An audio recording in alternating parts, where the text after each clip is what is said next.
I am going to be sharing some of my favourite young adult novels of all time today. My name is Anamiqbal and this channel is all about sharing book recommendations, talking about everything I love about literature, and also mentioning self-help books, productivity tips, and the general advice that I would give for achieving a dream lifestyle. I'm currently on my own journey with that as well, so if that sounds intriguing to you, I can't wait to connect with you. First up, we have The Davenports by Crystal Marquise. This has been described as a young adult Black Bridgerton, and that is spot on. I cannot tell you how much I love it when a novel has a hooky pitch, and when you read the book, it's spot on because it genuinely delivers exactly what you were looking for. This is the story of 4 young Black women. It's set in 1910s Chicago, and it's to do with the Davenports, who are one of the few wealthy Black families at a time that is still rife with racism and also sexism. So there are important underlying themes pertaining to gender inequality and racism, and I feel like Crystal Marquise did it so well. She managed to weave seamlessly 4 different points of view and so much romance with incredible social commentary as well. And this novel made me feel the exact vibe that I get from Bridgerton. It's so swoon-worthy, the romances are incredible, and the descriptions of the ball gowns and the balls and sort of the fancy aspects of Chicago in 1910s have been encapsulated so well. It just felt like I was literally in that time living the lives of these characters as I was reading this book, so it's definitely really well written. Next up, we have The First Move by Jenny Ireland. Now, this is such a beautiful story with incredible disability representation. It's the story of 2 teenagers. It's dual POV. We have Juliet, who is struggling with her arthritis. So she does have a serious disability, and this novel explores her experiences of that and her emotions dealing with her disability in such depth and so honestly, and it was quite emotional, quite moving, and I just loved her character development, and I loved the way that the author, who also has arthritis, so it's kind of an own voices story, I loved the way that she carried the plot. You know, Juliet's character development, her emotional journey, her struggles, they just felt so honest, so raw, and I think it's really important for us to read that in YA fiction. On the other hand, we have Ronan, who is a new kid at school, and he's dealing with a lot of grief because of the loss of his one of his family members, basically. And so he's really hot, he's really smart, he's a new kid, so everyone's got their eye on him, but he's got deeper layers to him, and there's a lot going on in his personal life that he's trying to figure out. And they don't really speak much in person, but they're both big fans of chess, and so they end up unwittingly connecting online via a site where you play chess. And so they're both anonymous for a very long time. It basically reminded me so much of A Cinderella Story, which is one of my favourite teen chick flicks, the one with Hilary Duff. So I highly recommend this if you're looking for a great YA romance with incredible representation. The Folk of the Air trilogy is such a book talk hype. Like, everyone I know was raving about this, and so I was just positively intrigued. Okay, I was like, because sometimes with book talk, I've had weird experiences, like I've bought books and I have DNF'd them. This, on the other hand, is 100% worth every single bit of the book talk hype, and I totally understand why my For You page has been flooded with the cruel prints for the longest time. I get it. Oh, it was such a smooth, beautiful read. I was gliding into this world with all of its fairy politics and magic and romantic entanglements. Like, I was right there. It's such a fleshed out world, and I'm obsessed with this series. I love it. It's one of my favorite YA fantasy series of all time, and this is also enemies to lovers done right. Oh my god, I was not ready for the twists and turns.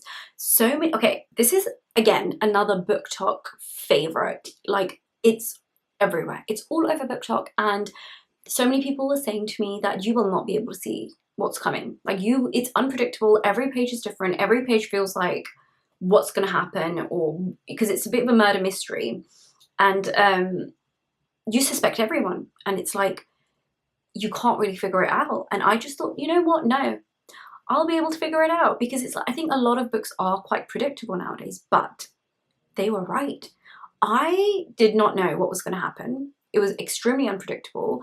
And even until like the last little section, I didn't know who the murderer was. So this is an incredible YA thriller, and I highly recommend it. It's such a pacey page turner, and it will literally have you on the tip of your toes just guessing and like trying to predict and just not being able to predict. So it's just been really well thought out, and I think Holly Jackson is a bit of a genius for writing this. This is the story of Pippa Fitz-Amobi, who is a 17-year-old in England, and she lives in a quiet town where a huge incident has happened which everyone remembers and thinks of. I believe it was around 5 years ago when the story starts, and it was the murder of Andy Bell, who was a really pretty and popular girl in school, and she was murdered by her boyfriend Sal Singh. Now, Pippa actually knew Sal personally. They had had a few interactions, and so she, when she reaches the age of 17 and has to do a school project, decides to explore this case. Her teachers tell her to put it out of her mind because it's a very, very sensitive topic, and it's a really big deal in the town, which is quite quiet and where things like this don't really happen. So it's still something spoken about and thought of. Basically, the murder of Andy Bell, it's still a really big deal, even though it was a few years ago. But she is adamant that she wants to explore because she doesn't believe that Sal Singh did it. She thinks he's innocent, and she's going to prove it. Belladonna by Adeline Grace is YA gothic fiction at its finest.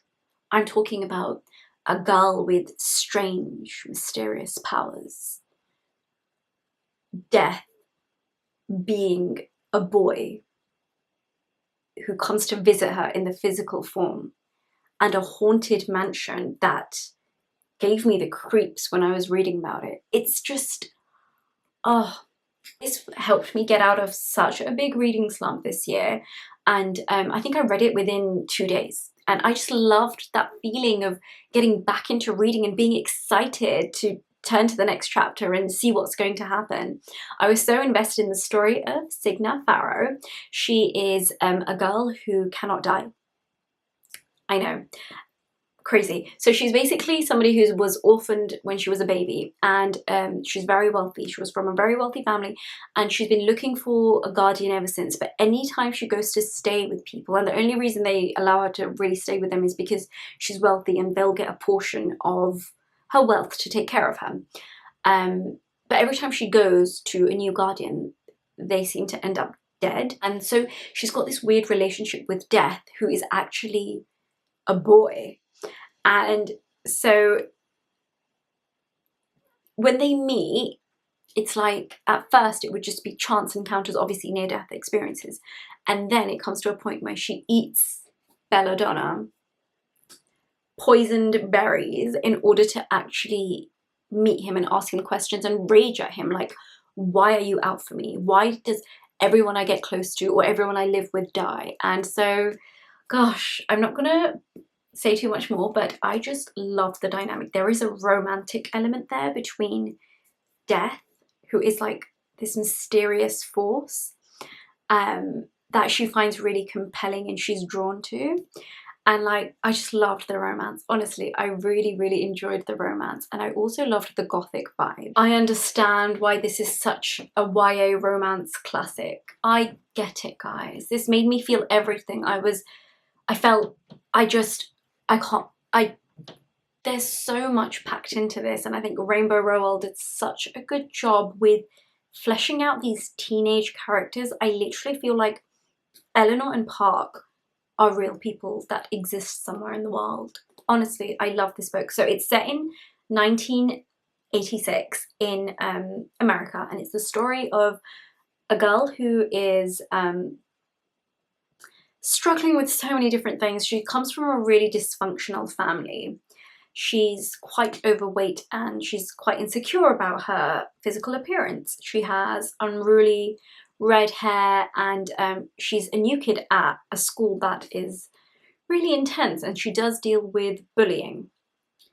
On the other hand, we have Park, who is half white, half Korean, and he is quite insecure. He feels as though, I mean, he's the only Asian kid in the school, and so he feels a few insecurities regarding his race, and it's mentioned at one point in the novel that he feels as though Asian guys aren't regarded as being attractive. So he's got his own insecurities, and they're both quiet, awkward, and keep to themselves. However, they end up sitting next to each other on the school bus, and they ignore each other for a long time, and then eventually they start bonding over comic books and music and so many other things in such a natural and such a teenager way. I felt like I got to know both characters so well, and I thoroughly enjoyed being with them on this journey. All My Rage by Sabaa Tahir is an incredible novel. In my opinion, it's a young adult masterpiece, and it's so incredible for me because it's got Pakistani representation, and I'm actually Pakistani as well.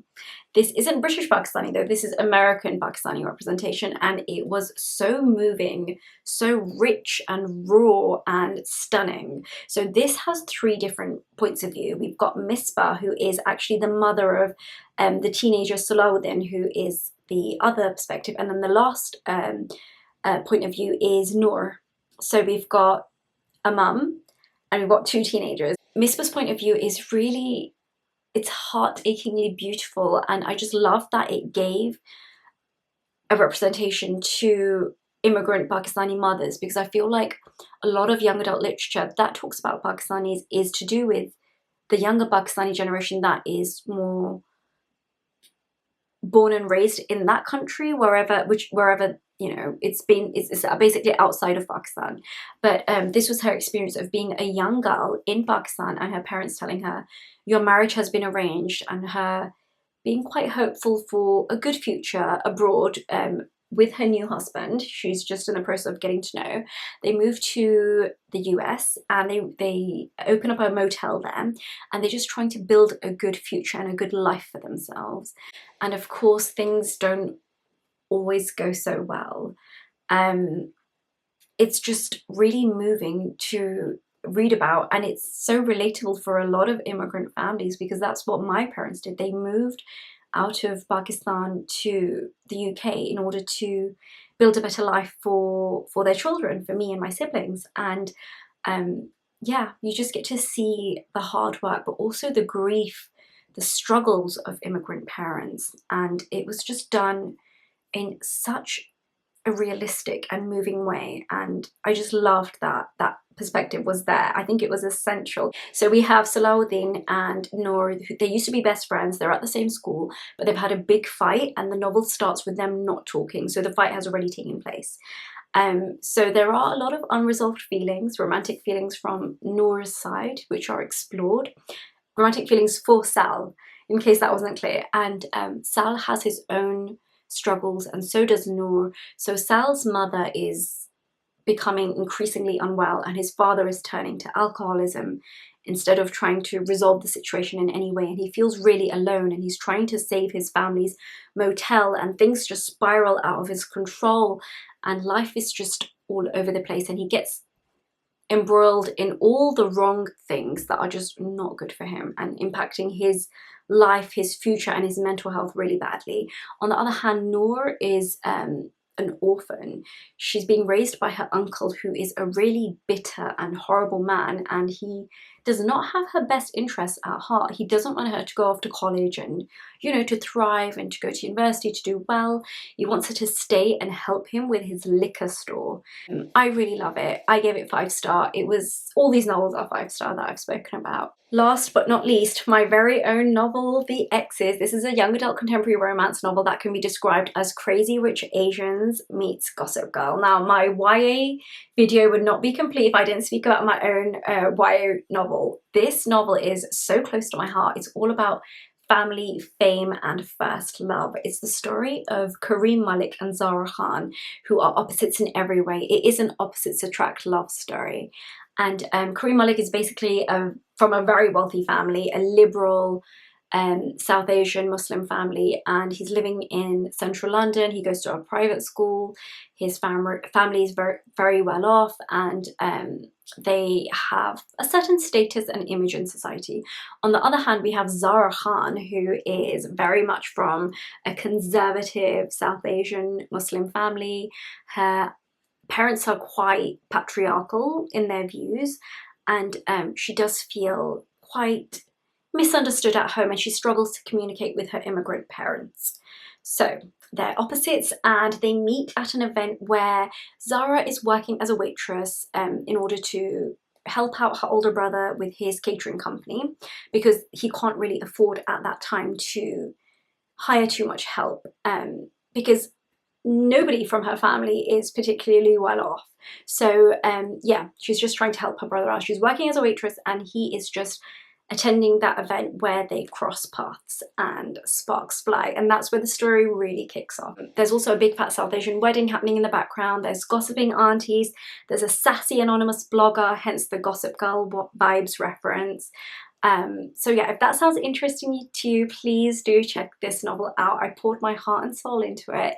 It's supposed to be an entertaining read that really explores young love, but at the same time it does have some underlying themes of gender inequality, patriarchy, domestic violence, and also classism, racism, and Islamophobia. So do be aware of some of the trigger warnings there. Thank you so much for watching. Those were all of my all-time favorite young adult novels.